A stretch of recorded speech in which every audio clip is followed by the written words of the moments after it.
Milovan Danojlić, najvažniji put istorije. Ta staza kojom predveče polako, nogu pred nogu goveda silaze smerno na reku, da piju vodu. Put koji vodi ka vodi sreći bi nas mogao dovesti. Gazovi i pojela su na glavnom pravcu povesti.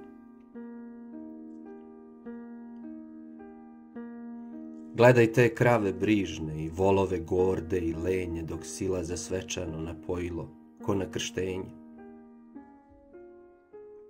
Idu, ni o čem ne misle, u sumrak topali tih. A put je star i izlokan, ugažen davno pre njih. U ovom ludom veku, u ovoj trci i stidu, jedino goveda predveče tačno znaju kud idu.